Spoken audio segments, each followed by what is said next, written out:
Et bonjour à tous, bonjour tout le monde,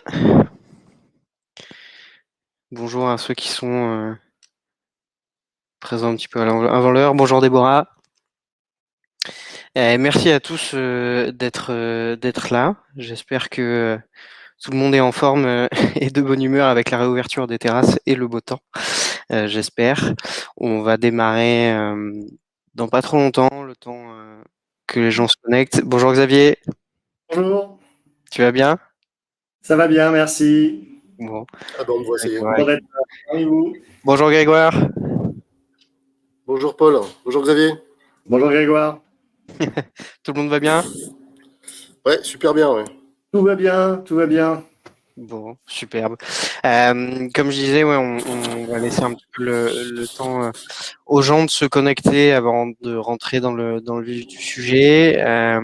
Pour ceux qui sont présents là, en tout cas, je ne sais pas si tout le monde est familier avec Livestorm, mais du coup, vous avez un onglet chat où vous pouvez interagir entre vous, discuter, un onglet questions, si jamais vous avez des questions spécifiques et en rapport justement avec le débat. J'essaierai, moi, en tout cas, de lire un maximum de questions et de les poser directement si elles sont pertinentes et dans le sujet. Et puis, de toute façon, on prendra un petit moment, sinon à la fin, pour rattraper celles qu'on n'aurait pas vues.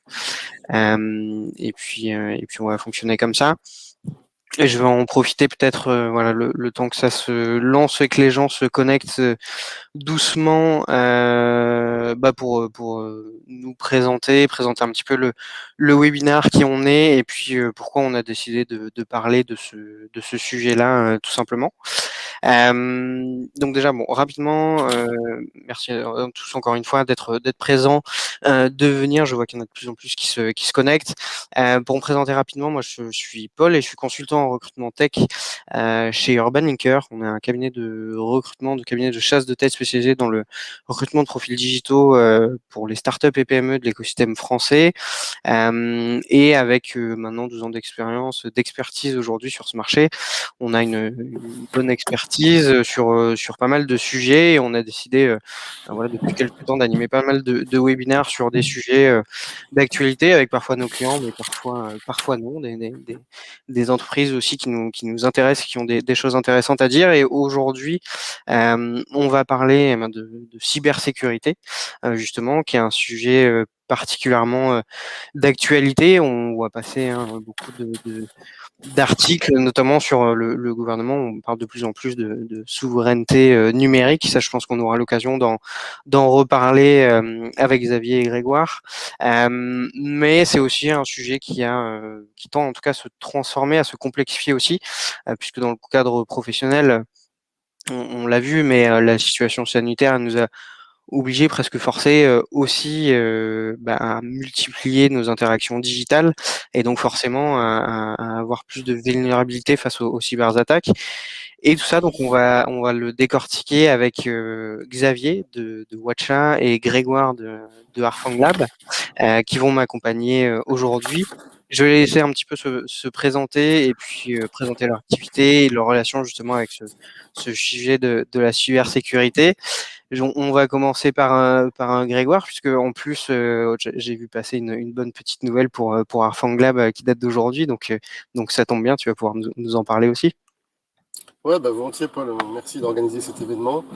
Donc moi je suis le CEO d'Arfang Lab et effectivement aujourd'hui, grande nouvelle, on a annoncé notre première levée de fonds. On a une entreprise qui est assez jeune, on a 3 ans, Ouais. mais petit mais costaud, on avance assez vite. Et donc on a fait une levée de fonds de 5 millions d'euros auprès d'un VC qui s'appelle Elaya, qui sont des gens extra et qui nous accompagnent, on espère, pendant un petit bout de chemin pour continuer cette belle croissance. Donc voilà, c'est une étape importante Ouais. qu'on franchit aujourd'hui. Et effectivement, ça va nous permettre de poursuivre nos développements techno et aussi de staffer des fonctions support, la vente, le customer success, le marketing, ça. Donc plein de recrutements en perspective. Voilà, une Bon, belle équipe à rejoindre. bah super. Et présente-nous un petit peu Arfang Lab, justement. Qu'est-ce que vous faites? Quel est le domaine? Est-ce que tu peux nous présenter un petit peu la plateforme? Oui, alors effectivement, nous on est d'abord on est une équipe, les 4 cofondateurs, on est des anciens de l'Agence nationale de la sécurité des systèmes d'information, du ministère des Armées et d'entreprises de cybersécurité comme Thales, et on a un gros passif en lutte informatique défensive, offensive, donc la résolution de cas, d'incidents, de cyberattaques.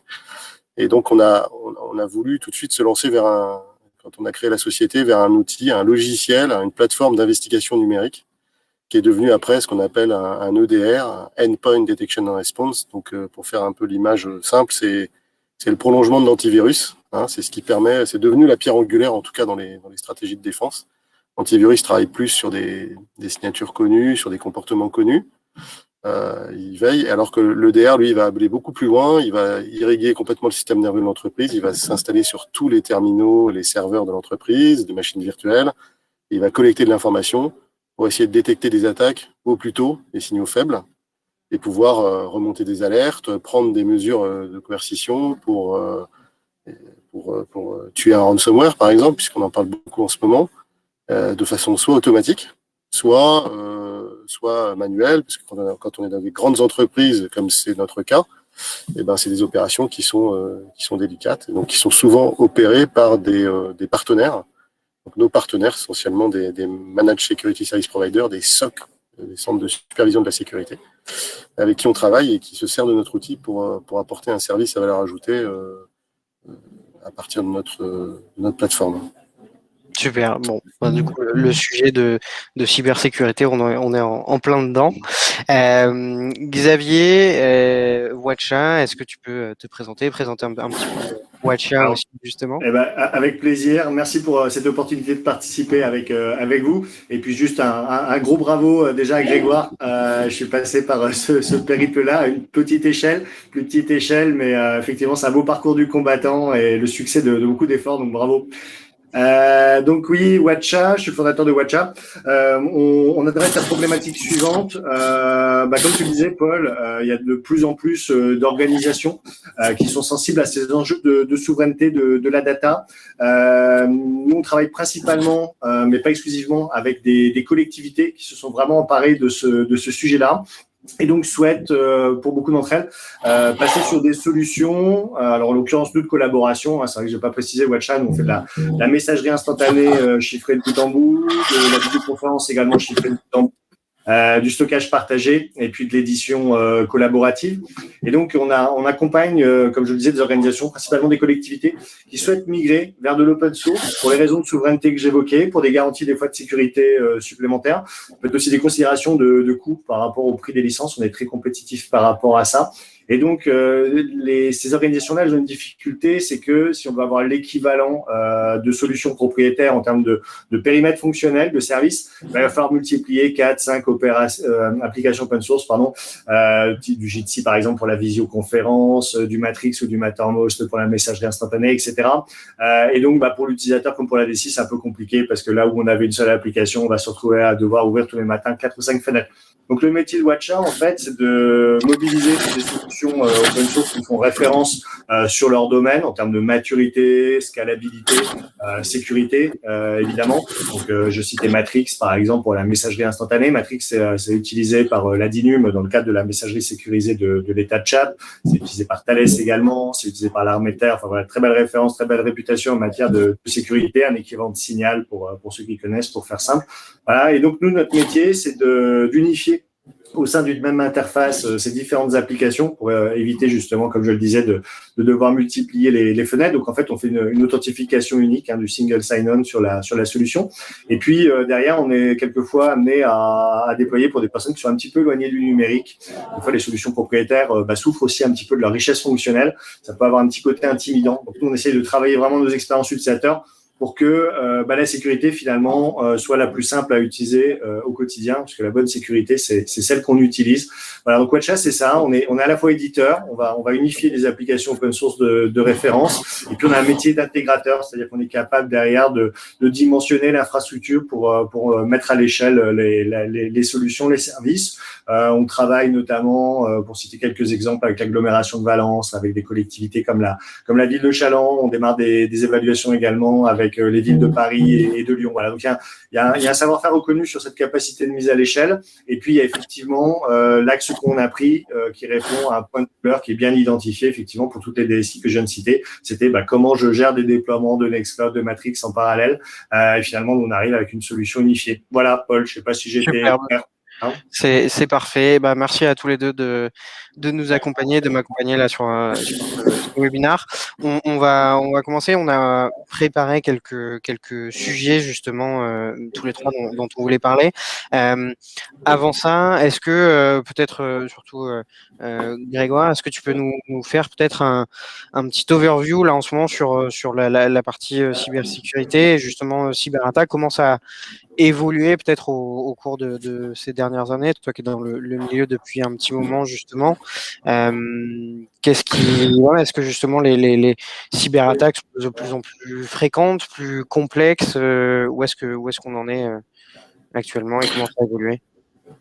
Alors, effectivement, il y en a beaucoup plus. Enfin, en tout cas, elles sont bien mieux médiatisées, on va dire, et pour cause, parce qu'elles touchent beaucoup d'entreprises. On parle des ransomware, mais c'est vraiment une très belle illustration de ce qui se passe, parce que finalement, le rançongiciel, c'est le crime à la portée de tous. C'est vraiment aujourd'hui quelque chose qui est disponible. On a vraiment une cybercriminalité qui est bien organisée. En plus, comme les rançons ont été payés, finalement, la R&D elle a pu se développer. Et donc, c'est ça qui pourrit un peu la vie des entreprises aujourd'hui. Alors, ça c'est une partie émergée d'iceberg, mais qui est quand même conséquente. Je sais pas s'il y en a encore beaucoup en dessous. Ça ne veut pas dire que le reste n'existe pas. Le cyberespionnage, les fuites de données, le bruit de l'Internet, il existe toujours. Et il s'agit toujours de mettre la bonne hygiène numérique avec les recommandations qui sont faites par toutes les entreprises de CCI, à commencer par l'ANSSI et l'Agence nationale qui donne ces directives. Ce qu'on constate, c'est qu'effectivement, il y a eu une grosse explosion. Il y a eu plus. La France, je crois que c'est le pays le plus touché par les cyberattaques, par les rançongiciels notamment. Et vous avez une progression de plus de 255%. Ça, c'est les chiffres qui sont donnés, qui sont publics. C'est sans doute lié à une augmentation de la surface d'attaque aussi. Il y a de plus en plus de mobilité, donc il y a plus de négligence. Vous avez des DSI qui sont sous pression et le métier prime, donc il faut absolument rendre le service, quitte à faire des passe-droits sur certaines mesures de sécurité habituelles. Donc vous avez une surface qui est plus grande, plus fragilisée, et puis vous avez des outils informatiques, des virus qui sont as a service et qui permettent vraiment d'attaquer des sociétés assez facilement. On a eu le pipeline américain là, qui s'est fait attaquer, ça c'est du ransomware as a service. Il y a eu des déclinaisons qui ont été faites. Ça veut dire que vous avez toute une économie du crime, de celui qui fabrique la R&D, et puis celui qui va mettre en œuvre, et puis celui qui va collecter les rançons. Donc c'est ça qui se passe aujourd'hui.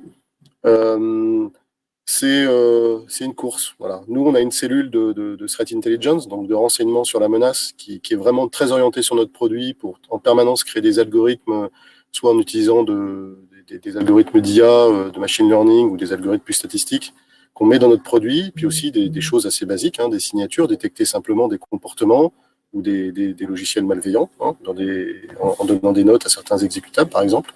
Donc ça, c'est ce qu'on fait. Donc on est obligé d'étudier un peu tous les comportements. Évidemment, ça évolue énormément. Vous avez une menace qui est polymorphe, qui change en permanence, donc faut la suivre. Et pour ça, il y a vraiment que l'IA qui nous apporte une capacité à découvrir ce qui va arriver demain, par mimétisme ou par reconnaissance de patterns. Voilà. Et ce qu'on va chercher souvent, nous, dans notre outil, c'est les signaux faibles, c'est les signaux avant-coureurs de ces attaques qui sont très destructives. L'idée, en fait, aujourd'hui, maintenant, c'est d'anticiper plutôt que de réagir à une attaque. Et justement, là-dessus, on va essayer d'en parler un petit peu. Ça fait partie des sujets qu'on voulait aborder. On voulait parler notamment de la security by design. Est-ce que Xavier, tu peux peut-être nous en parler un petit peu, nous expliquer déjà ce que c'est, en quoi ça consiste? C'est clair, le concept est assez simple, hein, finalement. C'est lors de la conception d'une solution ou d'un système, c'est de prendre en compte cette dimension sécurité dès les phases de conception et ensuite sur toute la phase de tout le cycle de vie finalement de l'objet qui est considéré. Alors pourquoi? Parce que comme le précisait Grégoire, on a une explosion du nombre de menaces potentielles, on a une explosion du nombre du volume de données, également effectivement favorisé par la mobilité, et puis on a une explosion finalement de la valeur de ces données. Hein. L'exemple du pipeline était très très bien choisi. Quand on fait un ransomware sur un système aussi critique, aussi vital, forcément la valorisation de l'acte criminel va en conséquence. Donc derrière, ça a de la responsabilité des éditeurs, des intégrateurs, des partenaires informatiques, de mettre en place ce concept de Secure by Design. Donc effectivement, le premier step, c'est de comprendre et puis d'identifier les risques auxquels ce système ou la solution va être confrontée. Ça va être, comme le disait le Grégoire, le fait d'essayer de minimiser au maximum la surface d'attaque. Hein. On a des systèmes informatiques dont la complexité est exponentielle. On va être très très vigilant. Moi, je viens de l'univers du ferroviaire embarqué. Sur des calculateurs, on recompilait du Linux de manière à n'embarquer que les bouts de code, de logiciel dont on avait vraiment besoin. Alors évidemment, il y avait des considérations de performance, de contraintes quand on est dans le domaine embarqué. Il y avait aussi des considérations de cybersécurité pour minimiser cette surface d'attaque. Il y a quelques principes de base, évidemment, comme la gestion des privilèges, des droits entre les administrateurs et les utilisateurs, une hiérarchisation, et puis l'analyse des services tiers. Aujourd'hui, construire du logiciel de A à Z paraît assez illusoire. On utilise tous des bouts de soft divers et variés, et donc il doit y avoir une réflexion, une analyse en amont de ces services tiers qu'on va venir embarquer. Ok. Et justement, quand on pense à Security by Design, on pense forcément à quelque chose qui a été pensé, qui a été réfléchi en amont du développement de la solution. Est-ce qu'il y a un moment où c'est trop tard pour s'occuper de ces sujets? Je pense peut-être parmi nous, on a des entreprises qui n'ont pas forcément pensé à ces sujets-là en amont. Qu'est-ce qu'elles peuvent faire? Qu'est-ce qu'elles peuvent mettre en place pour retrouver un niveau Ouais. Alors effectivement, en fait, ça tout dépend un petit peu de ce qu'on fait. Au sein de Watcha, par exemple, on a passé beaucoup de temps à analyser, à benchmarker les briques open source justement qu'on allait mobiliser dans la solution, avec évidemment une très forte attention aux critères de sécurité, au-delà d'autres critères d'usabilité, de mise à l'échelle, de bugs, etc. Ça, c'était un élément central. Et si on avait dû en quelque sorte rétro-pédaler et changer de matrix vers une autre solution, enfin ou plutôt l'inverse, ça aurait été un petit peu plus compliqué pour nous. Donc c'est pour ça qu'on insiste bien sur cette notion de Secure by Design dès les phases de conception. Dès lors qu'on est sur un système d'information d'une entreprise, la problématique est un petit peu différente puisque le système d'information il est certainement là depuis des années, voire des dizaines d'années, et donc quelque part il a dû évoluer au fil de l'eau, comme le disait Grégoire, avec la pression aussi des métiers, il faut délivrer, il faut que ça tourne, il faut que ça marche, et puis des menaces qui sont sur un périmètre complètement mouvant, avec des menaces qui évoluent et qui s'industrialisent, effectivement, le crime as a service. Donc, pour ces sociétés-là, pour ces entreprises, ces collectivités, il est pas trop tard pour bien faire. Et pour ça, il faut avoir une approche, je dirais, assez dépassionnée ou décomplexée. La cybersécurité, c'est pas forcément des choses très très complexes, très très coûteuses à mettre en œuvre. C'est pas forcément nécessaire de tout de suite se lancer sur des tests d'intrusion, par exemple. Si on a que des solutions commerciales hébergées chez un partenaire de confiance, un test d'intrusion finalement ne va nous faire révéler que les failles de notre hébergeur ou des solutions qui sont embarquées sur ce cloud. Donc déjà, le premier aspect, on le sait, le facteur humain joue un rôle énorme dans l'exposition aux attaques. Et les premières démarches, et Grégoire, tu me corriges si je dis des bêtises, mais j'ai l'impression que dans la démarche de l'ANSSI, c'est bien cette sensibilisation aux utilisateurs, à la gestion des mots de passe, au fait de ne pas ouvrir des emails malveillants, qui constitue, je dirais, le premier rempart en matière de sécurité des systèmes d'information. Et puis ensuite, de proche en proche, on peut aller vers des choses de plus en plus ambitieuses pour se protéger. Première qui paraît évidente, on a beaucoup insisté sur le ransomware, c'est mettre en place des dispositifs de backup. Il y a des solutions commerciales qui sont assez faciles à mobiliser et à moindre coût pour être capable d'établir des points de restauration de nos données. Et puis après, il y a aussi de la part, alors là je parle principalement aux directions informatiques, des regards critiques par rapport au choix des solutions qui sont faites pour justement privilégier des solutions qui vont apporter des meilleures garanties de sécurité.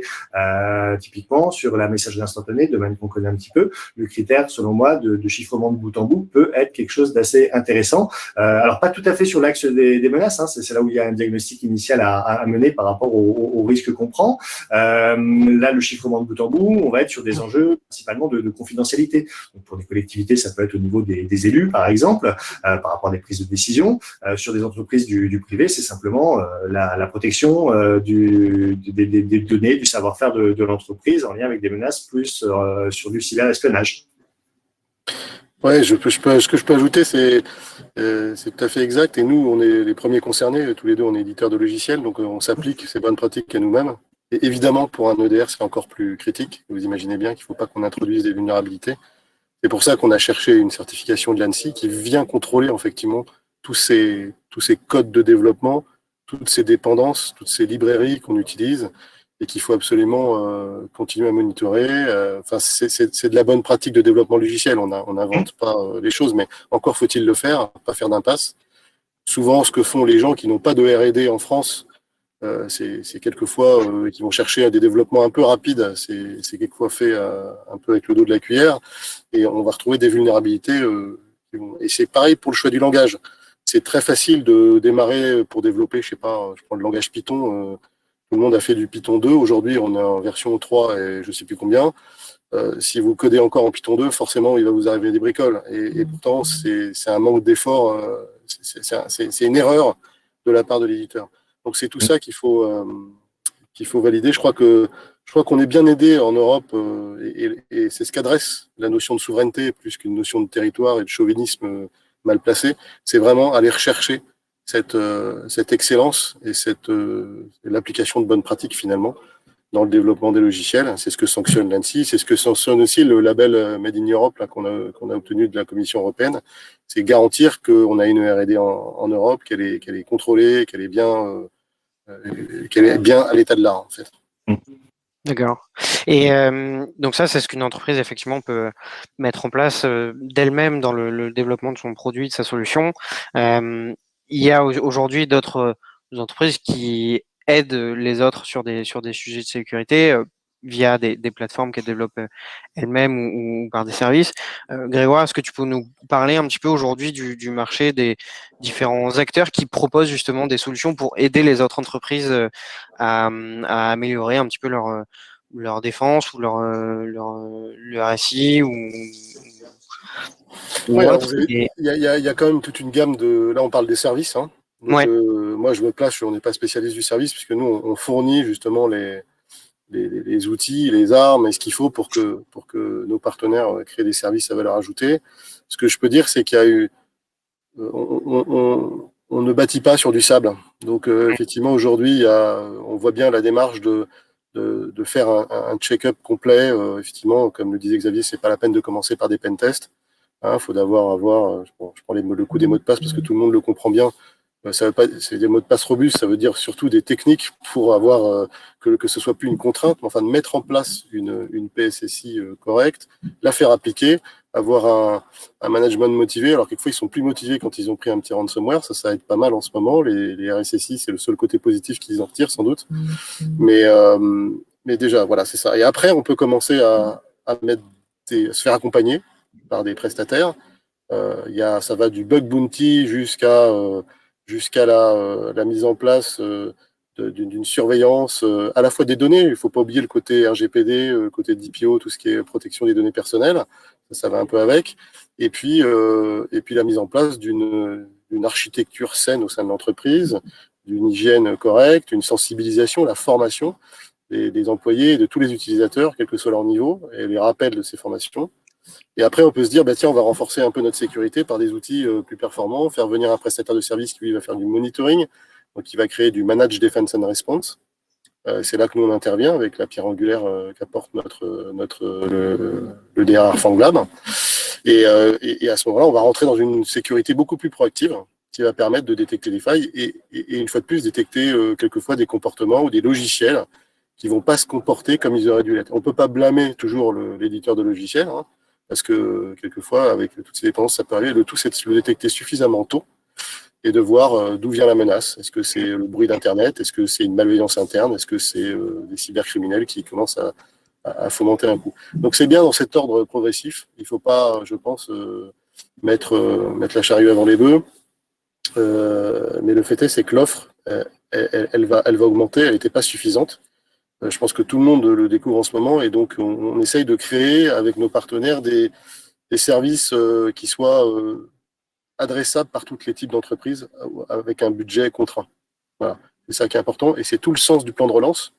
Hein, on est un EDR qui participe au plan de relance, puisqu'on est le seul EDR certifié, donc on arrive avec des offres de services complètes, avec des partenaires, et qui ont pour vocation d'adresser les plus faibles. Je prends les hôpitaux, par exemple, qui sont loin de leur métier numérique, jusqu'aux entreprises comme Thales, on travaille avec Thales, qui sont des monstres de cybersécurité, mais qui ont quand même besoin de ce type d'outils pour faire de la haute technicité pour le coup, dans le cyber secure by design, c'est ce qui est leur cœur de métier, en fait. Ouais. Ok, c'est intéressant. Oui, c'est vrai que tu parlais d'environnements comme les hôpitaux qui sont effectivement attaqués, dont le cœur de métier, c'est effectivement pas la technique. On pense il y a pas très très longtemps, c'était la ville d'Angers qui a subi une cyberattaque Tout à fait, ouais. assez monumentale qui a paralysé quasiment toute la ville. Donc bon, ça peut se produire partout. Et justement, pour parler un petit peu un peu plus de la partie infra, on parlait des tests d'intrusion là justement tout à l'heure. Est-ce qu'on peut peut-être expliquer, sait-on jamais, si jamais il y a des gens qui nous regardent, qui ne savent pas forcément ce que c'est. Xavier, est-ce que tu peux nous en dire ce que c'est, en quoi ça consiste et à quel moment ça intervient? Effectivement, ça va être d'établir par quels moyens des personnes mal intentionnées pourraient s'introduire dans le système et puis évaluer les impacts potentiels d'une telle intrusion. Donc, c'est des techniques d'audit, c'est des outils qui vont permettre d'aller tester la résilience du système. Effectivement, comme le disait Grégoire, c'est peut-être pas le premier étage de la fusée, mais quand on essaye de rentrer dans une démarche d'amélioration continue de ces moyens de protection, c'est une étape qui est super importante. Voilà, mais elle ne sert à rien tant qu'il n'y aura pas eu en amont déjà un maximum de précautions de prise, parce qu'effectivement, c'est ce que je disais, on va finalement découvrir des failles qui sont déjà connues d'un logiciel ou d'un autre élément du système d'information. Donc, il faut le faire uniquement quand on a déjà un certain niveau de maturité par rapport à la maîtrise de la sécurité de son système d'information. D'accord, ok. C'est de l'argent qui n'est pas forcément tout de suite bien dépensé, si on prend. Ouais. Ouais. Comme merci Augustin pour le petit rappel. On est en Python 3.9. Je me suis arrêté aussi. Et nous, on développe en Rust. Voilà, et c'est un langage qui a beaucoup de vertus en termes de sécurité. Et voilà, on cherche beaucoup de développeurs Rust. qui est pas évident, hein. On le sait. Oui, c'est marrant d'ailleurs, effectivement, quand on parle sécurité, cybersécurité et le langage justement de modes qui travaillent là-dedans, c'est souvent des langages qui sont assez modernes et plus jeunes. Rust, par exemple, que vous utilisez. On travaille avec de notre côté, nous, Sibel qui est beaucoup en Golang, me semble-t-il, et Python aussi, mine de rien.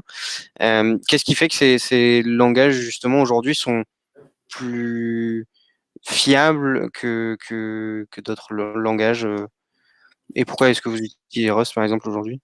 Alors, c'est une bonne question, mais c'est aussi une question très technique. Hein. Donc, je vais essayer de pas me prendre les pieds dans le tapis. C'est pas moi qui ai fait le choix, je vous rassure. Oui. Sinon, on serait peut-être encore en C, vous voyez. Donc, mais, non, effectivement, c'est des langages qui sont d'ailleurs beaucoup d'entreprises, de grandes majors américaines les utilisent parce que ils permettent d'avoir une gestion de la mémoire beaucoup plus en amont. Au moment où on va compiler le logiciel, on va pouvoir avoir une gestion fine.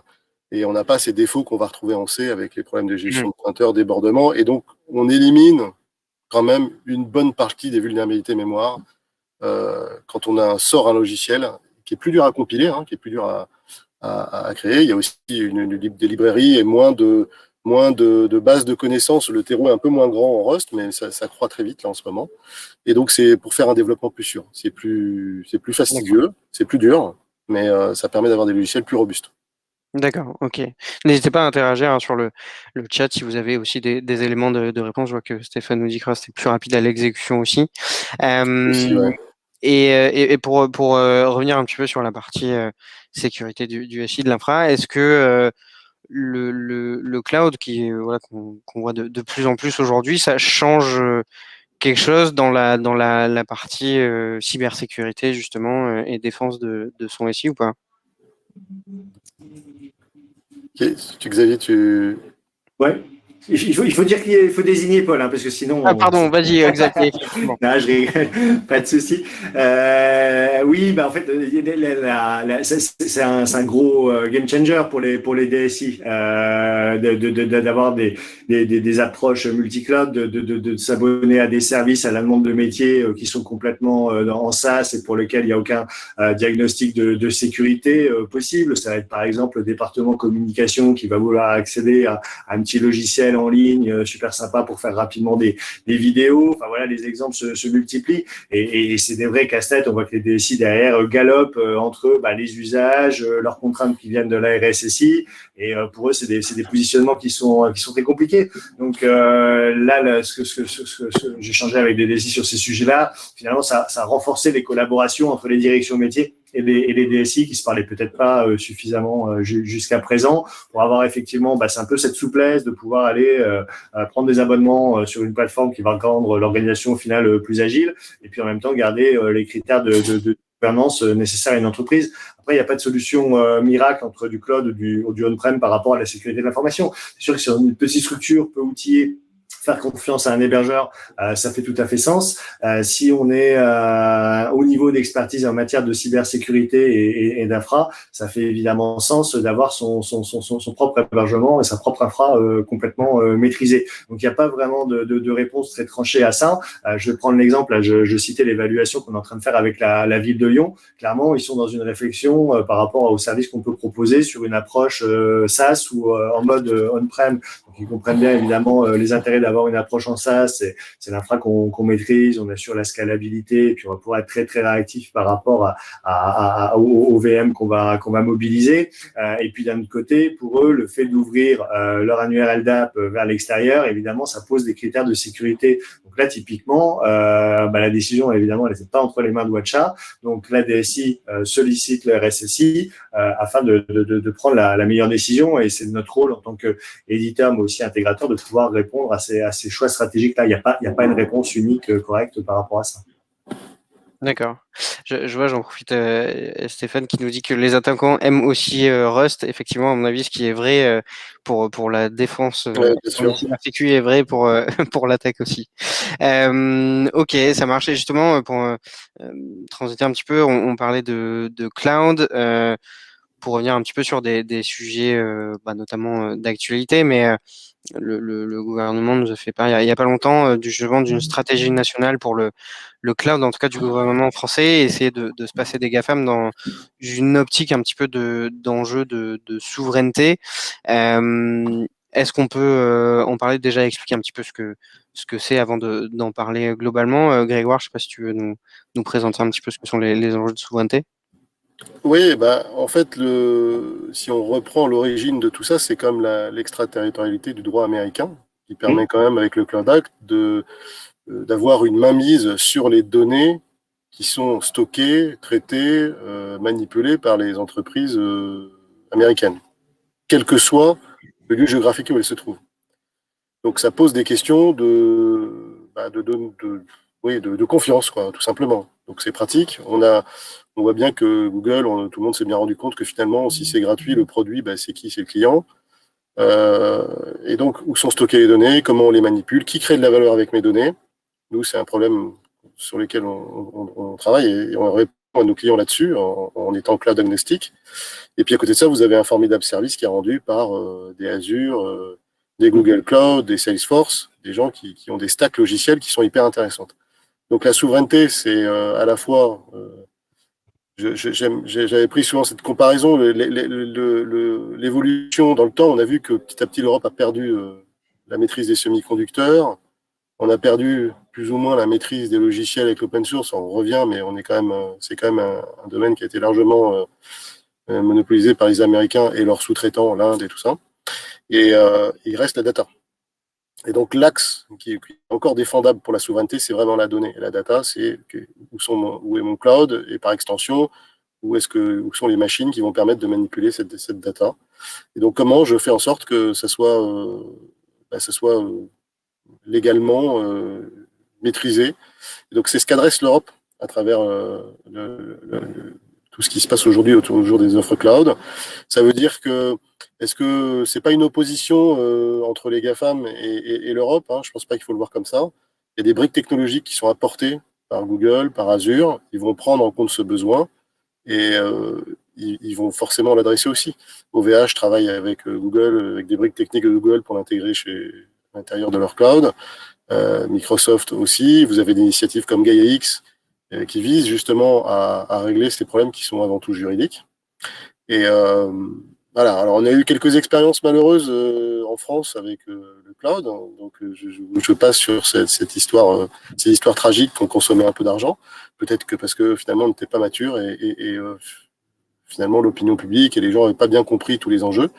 À cette époque-là, il n'y avait pas aussi cette prise de conscience, il n'y avait pas cette énergie et cette volonté des gouvernements de prendre ce problème à bras le corps. C'est un risque clairement identifié.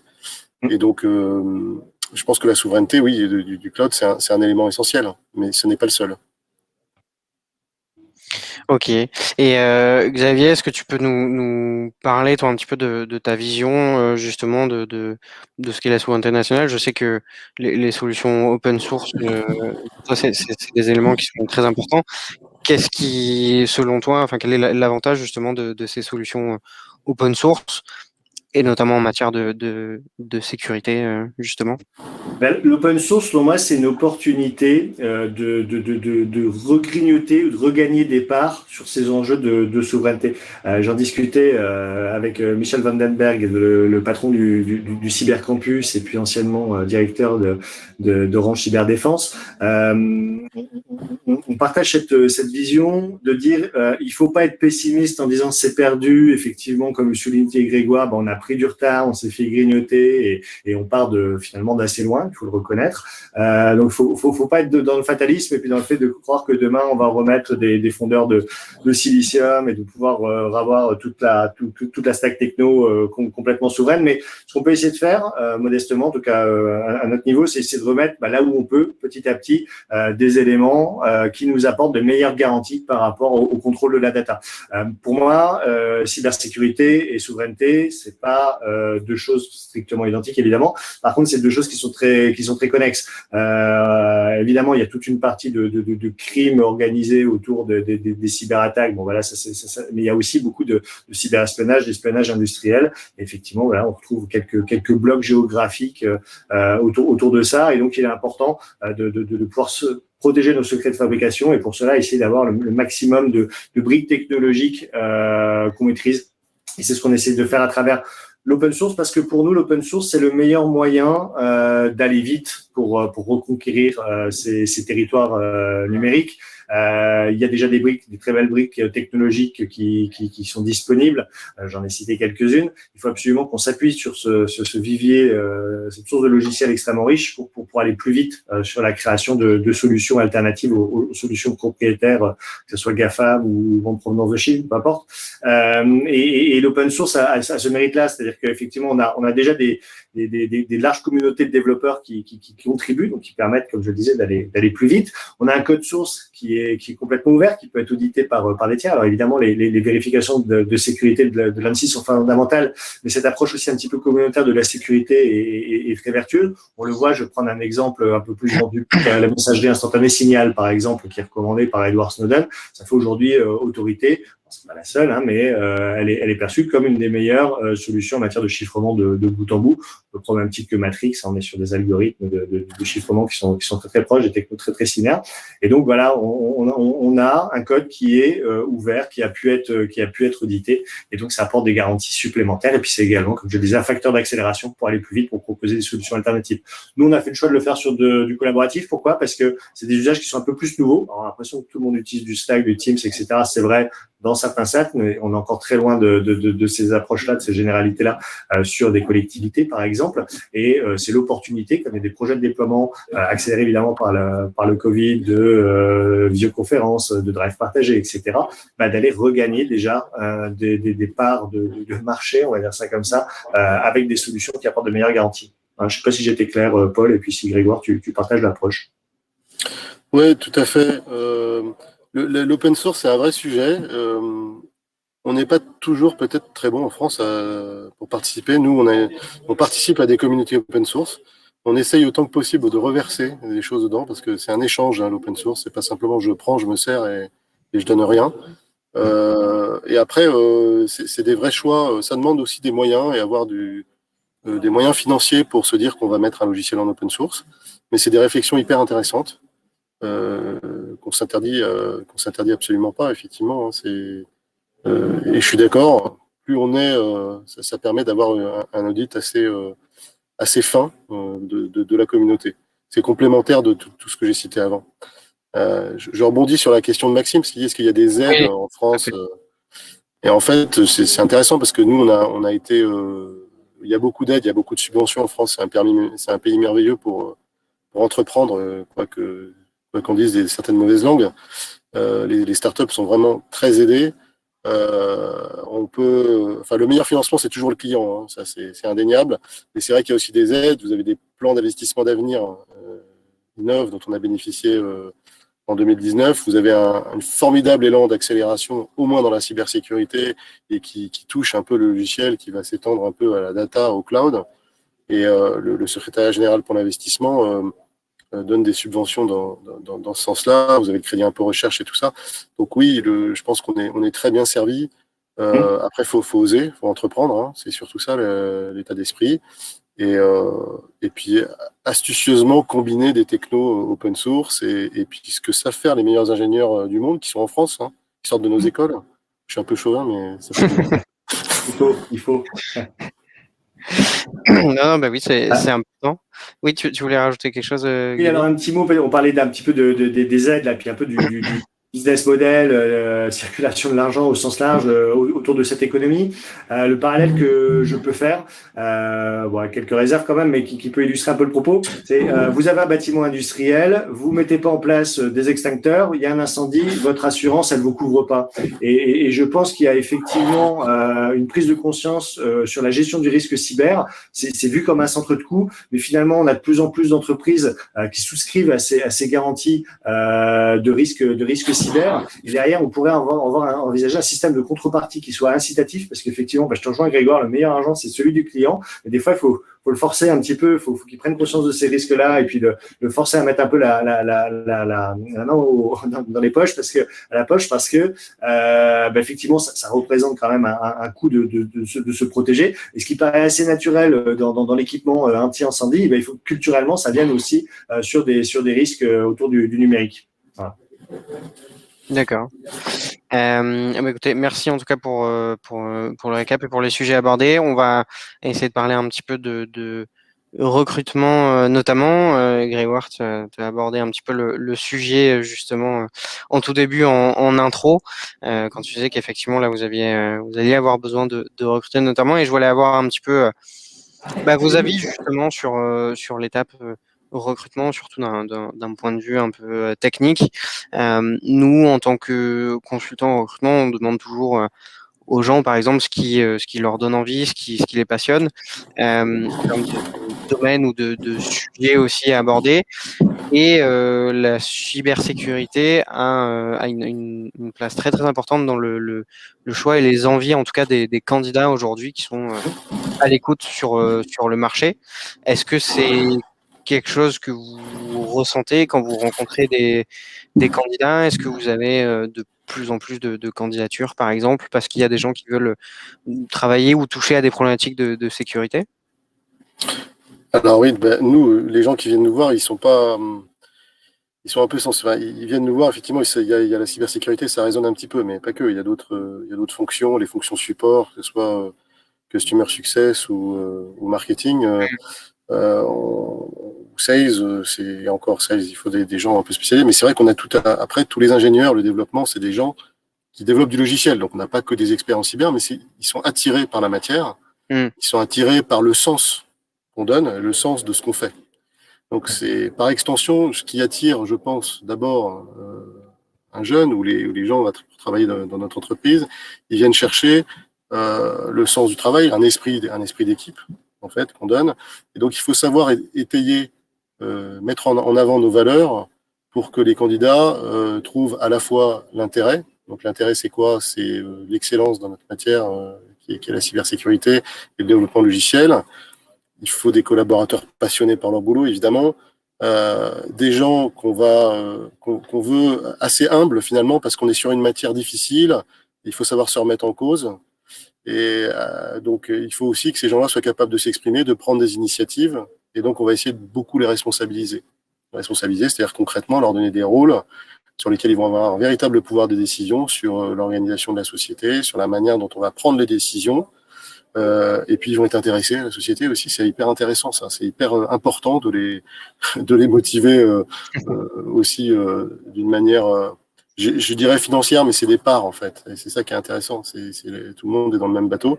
Et quand on met tout ça ensemble, ça crée un autre élan. Et c'est vrai que la matière cybersécurité, elle attire. Alors, quelquefois, les data scientists, par exemple, puisqu'on fait pas mal d'IA, ils se posent des questions. Parce que c'est vrai qu'on voit plus une image de panda qui ressemble à un lézard ou pas. On voit plutôt ce type d'applications qui sont dans le domaine de l'automobile ou des choses un peu plus connues. Et en fait, en cybersécurité, on a énormément de données, on a énormément de cas d'application, d'analyse comportementale, des choses fantastiques à faire. Et donc là, il y a vraiment des sujets très intéressants pour les data scientists. En développement security by design, bon, j'ai parlé du Rust, mais on fait aussi énormément de choses sur les langages plus classiques, sur le front, parce que on est sur un outil technique, donc représenter des choses complexes, c'est hyper intéressant de travailler là-dessus. On est en déploiement SaaS avec des technos Kubernetes et compagnie dans le cloud. Donc effectivement, il y a des gros enjeux. On a un client, Safran, sur lequel on arrête 100 000 endpoints. Je ne sais pas si vous voyez le nombre de données que ça fait, mais ça crée. Il faut bien câbler les tuyaux, il faut faire en sorte que les machines virtuelles se pop-up correctement. Vous avez des clusters qui doivent s'activer, du backup et tout. Donc il y a une vraie ingénierie de la tuyauterie, comme je dis un peu vulgairement, qui est hyper intéressante, qui est fantastique. Puis c'est aussi un domaine qui bouge beaucoup. Donc de la responsabilité, de l'autonomie, une matière passionnante, et puis un environnement vraiment bienveillant. C'est ça que les gens viennent chercher chez nous. Je vais vous dire, on regarde d'abord le bonhomme avant de regarder le CV ou les diplômes ou l'expérience. Et on regarde tout type d'expérience. Et il n'y a pas longtemps, il y a quelqu'un qui est arrivé chez nous qui avait une très bonne expérience de boulanger. Et aujourd'hui, voilà, il est chez nous et il fait un travail fantastique. Il se reconnaîtra. Ok, et justement, donc Alexandre pose la question sur le chat, et c'est une question que je voulais vous poser aussi en termes de recrutement potentiellement à venir. Quelles sont les compétences, on va parler de profils plutôt techniques a priori, mais quelles sont les compétences que vous allez chercher, soit idéalement, soit impérativement, justement. Déjà, Xavier, je ne sais pas si, d'ailleurs, est-ce que vous êtes en période de recrutement en ce moment ou pas, mais quelles sont les compétences que vous allez chercher justement d'un point de vue technique là en ce moment? Ah oui, alors nous, on est toujours à la recherche de talents pour renforcer les équipes et accompagner le développement de la société. Donc oui, effectivement, il y a des postes ouverts au sein de Watcha. On va pas forcément être sur des profils hyper pointus en matière de cybersécurité, parce que de notre point de vue, et en tout cas sur notre domaine d'application, vouloir révolutionner un peu les mécanismes, les algorithmes de chiffrement de bout en bout qui ont été déjà mis en place et qui font autorité sur leur marché, ça nous paraît quand même un petit peu casse-figure. On est encore une petite structure. Donc évidemment, il faut cette sensibilité à la cybersécurité parce qu'il n'y a pas que l'aspect chiffrement de bout en bout. Et comme on le disait quand on parlait des éléments de security by design, c'est vraiment sur l'ensemble de la technologie et de l'infra qu'il faut être vigilant. Donc il faut être cette sensibilité-là.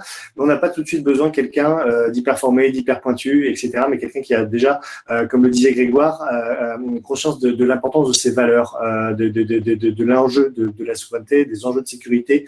On travaille jamais aussi bien ensemble que quand on se retrouve autour de valeurs communes. Les valeurs les plus partagées, j'aime les citer. On peut rajouter aussi l'open source qui est vraiment au cœur de notre proposition de valeur.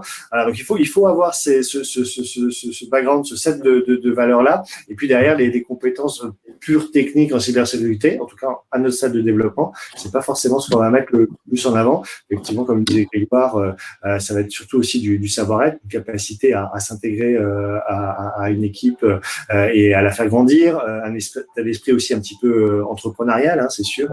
Je parlais d'Alstom dans une précédente vie, on n'est pas du tout dans le même contexte. C'est une super opportunité parce que c'est une super opportunité d'aller voir différentes technos, du front, de l'infra, du customer success, qui est aussi très en connexion avec pardon, la technologie, mais aussi également dans le fait de collecter de la donnée, parce que c'est comme ça qu'on va pouvoir améliorer aussi l'expérience utilisateur. Plus concrètement, nous, nos priorités, nos ciblages actuels, on est vraiment sur le développement des apps mobiles en natif. On a beaucoup et ça, c'est lié à notre typologie de clients qui utilisent majoritairement encore le PC. On a beaucoup travaillé sur les aspects de web app. On a pris un petit peu de retard là, sur le développement d'apps mobiles. Mais l'idée, on se voit vraiment comme, j'allais dire, un centre de formation. Nous aussi, on a beaucoup de profils issus de trajectoires en reconversion. Du coup, voilà, l'idée, c'est aussi d'accompagner les gens, leur faire voir pas mal de choses un petit peu différentes. Et je pense que c'est très bénéfique sur le long terme pour Watcha et pour les personnes qui nous accompagnent. On a aussi des enjeux sur la partie DevOps, vraiment sur la partie infra, de manière à être capable de passer à l'échelle sur un grand nombre de déploiements et puis à bien mutualiser nos ressources infra derrière. Et puis, petit à petit, je pense qu'on se musclera sur des enjeux de cybersécurité, mais pour le moment, c'est pas forcément la priorité. Je ne sais pas si j'étais clair, Paul, par rapport à… Tout à fait. Et voir, c'est une vision que tu partages aussi, ou vous êtes sur une autre step actuellement en termes de recherche, de profil, de compétences, d'expérience, de background? Oui, on a évidemment, on a des postes bien identifiés, hein, quand on parle de back-end, de DevOps, de langage Rust, de codeur langage Rust. On demande des gens qui soient effectivement formés, qui aient déjà une expérience. Mais une fois de plus, le facteur, le côté humain, la personne, c'est quelque chose qu'on va regarder de près. Et ça nous est arrivé de voir des gens qui arrivaient en entretien sur un poste et les mettre en se disant, cette personne est vraiment quelqu'un qui serait très bien dans notre société et on va lui trouver un poste. Parce qu'on ne peut pas passer à côté d'un profil comme ça. Et inversement, on a vu des gens qui étaient surcapés dans le domaine et qui auraient fait un excellent, mais qui n'ont pas suscité l'adhésion de l'équipe parce que ça ne passait pas dans nos valeurs. Et c'est pas péjoratif pour la personne, mais c'est comme ça. Là où il y a de l'homme, il y a de l'hommerie. Et donc, il faut que toute cet équipage, ils travaillent bien ensemble. Et c'est pour ça d'ailleurs qu'on fait participer beaucoup de gens à notre processus de recrutement. On prête beaucoup d'attention à tout ça. Moi, j'ai passé plus de 20 ans dans la marine et mon associé aussi, et on sait ce que c'est qu'un équipage qui doit naviguer loin et longtemps. Donc, on essaye de s'appliquer un peu ces méthodes-là. D'accord, ok, intéressant. Alors, j'en profite là pour les gens sur le chat. Si vous avez des questions, je pense que c'est le moment de les poser, puisque à mon avis, le webinaire va toucher doucement à sa fin. Sur les profils, j'en ai un peu parlé, mais c'est vrai que les profils en cybersécurité, ils sont toujours… il y a une pénurie, en fait, d'experts. Donc, nous, ce qu'on fait, c'est qu'on donne un peu d'expertise avec notre logiciel. Donc, nos clients, eux, on arrive à combler un peu ce manque d'expertise dans les entreprises. Mais on cherche quand même des grands experts. On a des gens qui nous ont rejoints, qui viennent de l'ANSSI ou de grandes entreprises, qui sont des profils vraiment, qui sont assez rares sur le marché. Il ne faut pas se le cacher. Il y a aussi un peu d'inflation, donc il y a aussi des gens qui sont juste formés, mais il y a beaucoup de gens qui sortent d'école. On peut citer l'école 42. Donc on a tous les profils, hein. Ça va de l'école polytechnique à l'école 42, à pas mal de gens qui viennent de l'UTC, se reconnaîtront, je dis, parce qu'on a un petit noyau d'UTC quand même qui est un peu violent, donc je suis obligé de les citer, hein. C'est un problème. Et voilà, et donc c'est typiquement ce qui est intéressant à l'école 42, je trouve que c'est des gens c'est des vocations qui sont parfois tardives, et c'est super, hein, ça fait des gens extraordinaires et qui travaillent super bien. Donc la cybersécurité, on peut aussi prendre le train en route. Voilà. Ouais. Et on n'apprend pas tout à l'école, évidemment. C'est une matière complexe. Donc, ce qu'on essaie, c'est de trouver un équilibre à la fois vers suffisamment d'experts pour que ça puisse infuser auprès des autres et garder ce noyau de compétences et faire grandir tout le monde ensemble. D'accord. Et une petite question qui nous tient à cœur. Ah, on a d'abord une question du chat, justement, Maxime qui nous dit, est-ce que vous avez des écoles de référence qui proposent justement une bonne formation cybersécu, plutôt, ou une bonne sensibilisation à ces aspects-là? Est-ce que vous en connaissez? Est-ce que vous en voyez sur le marché? Ah bah, il y en a beaucoup, hein. Il y a beaucoup de masters en cybersécurité, que ce soit Télécom Paris. Puis après, il y a des écoles plus qui sont dans la cybersécurité depuis plus longtemps, qui ont une certaine réputation. On peut citer l'EPITA, l'EPITech aussi, une petite école à Lannion, dont j'ai oublié le nom, ils m'en voudront. Mais en Bretagne, il y a un petit noyau breton, évidemment, ils sont très bons, les Bretons. Et non, il y a plein d'écoles. Il y a toutes les grandes écoles d'ingénieurs maintenant ont un volet un peu cybersécurité. Et une fois de plus, ça s'apprend bien sur le tas. Hein. Il faut avoir une bonne formation d'ingénieur, puis il faut que ça soit intéressant. Donc c'est s'y intéresser. Et c'est pas à l'école que vous apprendrez à faire un super pentest ou à comprendre comment on fait une attaque informatique, parce que c'est ça qui intéresse les jeunes. Donc il faut faire des challenges, faire un peu de bug bounty, et ça aide pas mal à se former sur le tas. Pour ça, j'y crois beaucoup. D'accord. Xavier, pour toi, c'est la même chose? Est-ce que tu penses à d'autres... Ouais, c'est bon, c'est peut-être un petit peu culturel, mais je suis assez peu sensible à la valeur diplôme. Nous, on a beaucoup de développeurs qui sont, enfin, nous beaucoup, on n'est pas si nombreux que ça, mais une majorité on va dire, de développeurs qui sont issus du CNAM, donc aussi des profils en reconversion. Ça apporte beaucoup de motivation sur le fait de se former. En fait, moi, je recherche surtout ça. C'est des gens qui ont vraiment envie d'apprendre, envie de se développer. Et effectivement, avec ces filières, pas forcément trajectoire linéaire, on se retrouve avec des gens extrêmement motivés qui peuvent s'être rendus compte sur le tard qu'ils étaient vraiment faits pour l'informatique, et ça a beaucoup plus de valeur à mes yeux qu'un diplôme. Ok. Il y a Stéphane qui nous dit l'ELSAT à Lannion, Voilà, c'est ça. pour Très remettre bien. les choses dans le droit chemin. On les oublie Ok, pas. mais écoute pas. Et une petite question aussi qui en ce moment nous chez Urban Linker voilà nous parle beaucoup et sur laquelle on devrait normalement parler prochainement autour d'un article ou d'un webinaire, je ne sais pas encore, mais c'est le sujet de la parité et des femmes aussi dans l'écosystème digital, tech ou numérique français. Vous, aujourd'hui, dans vos équipes, est-ce que vous avez assez de femmes dans vos équipes? Est-ce que vous arrivez à atteindre la parité ou c'est encore compliqué aujourd'hui? Xavier, si tu veux démarrer. Non, je déplore, mais c'est extrêmement compliqué. Mhm. Évidemment, pour nous, c'est pas du terre. On fait entre guillemets avec les candidats qu'on a, et on n'a pas la possibilité d'assurer de la parité à ce jour, malheureusement. Et Grégoire, est-ce que c'est le même constat? Ouais, c'est le même constat, c'est très difficile. Bah, dans une école d'ingénieur, vous avez peut-être 20% de femmes. En fac de médecine, puisque ma fille fait fac de médecine, c'est l'inverse.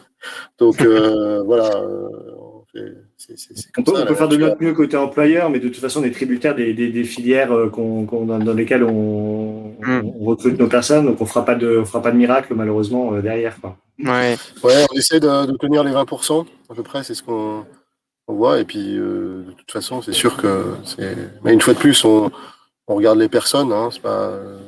Voilà, après, je parle pas indépendamment de hommes-femmes. Ce qu'on veut, c'est des harfans ou des gens qui sont dans notre équipe. Voilà. Après, évidemment, c'est compliqué. Et d'ailleurs, Non, mais j'ai de témoignages de femmes qui me disent que c'est aussi compliqué de faire des études d'ingénieur. Ça, c'est un autre sujet hein, qui concerne ouais, peut-être plus l'enseignement, mais c'est parfois un peu difficile ok. pour les jeunes filles d'aller en école d'ingénieur. Voilà, je pense que ça change, mais les témoignages que j'avais eus. Petit à petit, ouais. Mais oui, effectivement, bon, on sait que c'est un problème, effectivement, et c'est toujours compliqué. C'est pour ça que c'est des sujets qui nous intéressent. Et s'il y en a qui sont intéressés aussi dans les participants, je pense que voilà, faut voir, il y a plein d'associations aujourd'hui qui militent justement, d'associations de femmes dans la tech. Je pense à Lyon, peut-être Xavier, tu les connais, mais Elle Digital, qui est une super association avec qui on a déjà échangé, fait des webinaires qui sont top. Et je pense qu'on en discutera dans pas longtemps du côté d'Urban Linker. Il y a Roxane qui nous dit, vous avez parlé de formation tardive ou de reconversion tout à l'heure. Est-ce que vous êtes prêt à recruter des personnes en début de formation ou en alternance, justement, où il y a quand même un minimum de formation demandé à l'heure actuelle? On a beaucoup d'alternants. Je trouve ça génial, l'alternance, en fait. C'est un concept vraiment hyper intéressant. Oui, on regarde toutes les candidatures. Et puis, quelqu'un qui n'a pas de formation, il commence peut-être pas par un métier, mais au moins, il est au contact d'une matière qu'il aime, en cybersécurité, par exemple. Et il peut très bien avoir un métier parallèle, customer success, quelque chose comme ça, puis petit à petit monter en compétence au fur et à mesure de sa formation, changer de poste. Et forcément, il va apprendre parce qu'on est une petite équipe et qu'on se parle et on est bienveillants entre nous, donc c'est super. Je trouve que l'alternance, c'est un très bon canal et tout est possible. Partage complètement. Ça doit être ça, je ne voudrais pas dire de bêtises, mais là, on doit être à peu près à 50% d'alternants. Et ça, c'est pas seulement sur les profils de développeurs, mais c'est tout métier confondu. Ok, ça marche. On a pas mal de questions qui arrivent là, justement. Maxime, je me demande, est-ce que la société comme celle de Grégoire, vous avez fournisseur de repérage dans des sessions de CTF? Alors, j'avoue que je suis pas sûr de savoir. Non, c'est Capture the Flag, c'est challenge. On fait pas ça. D'accord, ah oui, les hackathons, ok, ça marche. On en gagne un de temps en temps, ça fait plaisir. Pour changer la machine à café, mais c'est tout. Ça marche. Clément Soulignot qui a le CEFC-YS, j'avoue que je ne connais pas du tout. Si, c'est très bien aussi, ouais, bien sûr. Ouais, toutes les écoles sont bien, mais ceux-là, on les connaît. Ouais. Ok. Et Léo qui nous demande, est-ce qu'on peut faire du marketing sales aussi lié justement à tout ce qui est domaine de la cybersécu Ouais, nous, c'est des postes qu'on a ouverts en ce moment. On a vraiment besoin de marketing, de sales et voilà. Donc, du coup, logiciel, c'est un logiciel qui se vend, donc voilà. Il faut... voilà. Ouais. On n'est jamais très bon là-dedans, donc il faut qu'on staffe ces équipes-là. Ça marche. Alexandre, oui, effectivement, j'avais vu votre question. Niveau moyen de salaire dans le domaine de la cybersécurité, c'est compliqué, je pense, pour n'importe qui de répondre à cette question parce que ça dépend forcément du profil dont on parle, du type d'entreprise, de la région aussi. Là-dessus, si on peut aider, on vient tout juste de sortir, nous, Urban Linker a sorti justement une étude des salaires dans le domaine de la tech, mais pas que d'ailleurs, puisqu'il y a des études de salaire liées au sales, web marketing, sur l'Île-de-France pour le coup, pour l'instant, mais il y a celle sur les régions qui devraient sortir dans pas très longtemps. Et c'est une étude de salaire qui est fait voilà, sur la base des recrutements qu'on a fait au cours de l'année et des candidats avec qui on a échangé. Donc c'est une étude empirique. Voilà, le lien est envoyé justement sur le chat pour avoir une idée un petit peu en fonction du type de profil, d'expérience, du type de techno aussi, puisque ça peut varier beaucoup, du niveau moyen de salaire atteignable globalement. Ces études qui sont précieuses Voilà. pour nous, hein, n'en doutez pas, parce qu'on s'en sert. Non, c'est vraiment intéressant, c'est bien d'avoir fait ça, merci. Avec plaisir, ravi de voir que ça sert. Justement, l'étude de Salaire Tech Île-de-France est sortie il y a pas très très longtemps et on devrait sortir celle en région dans pas très longtemps. Xavier, je te l'enverrai une fois qu'elle sera sortie. Ah bah j'étais déjà sur le lien, moi aussi, pour la télécharger. Bon, top. Et ben écoutez, je pense qu'on a fait le tour des sujets qu'on voulait aborder et qu'on a parlé d'un petit peu tout. Il semble qu'il y ait plus de questions a priori. Donc je pense qu'on peut dire qu'on peut s'arrêter là. Merci en tout cas Grégoire. Merci Xavier pour votre temps et d'avoir participé à ce webinaire. J'espère que sur le chat, ça vous aura plu. Merci Déborah pour le message. Et puis n'hésitez pas à suivre du coup Watcha et Airfangla si ce qu'ils font vous intéresse. Ils vous l'ont dit, ils ont des postes ouverts, donc n'hésitez surtout pas. Et Ouais, puis surtout.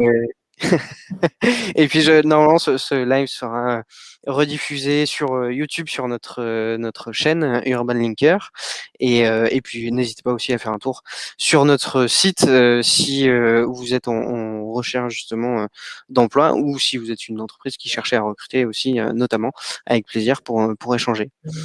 Merci à tous et puis Merci. à bientôt. Merci Merci. beaucoup.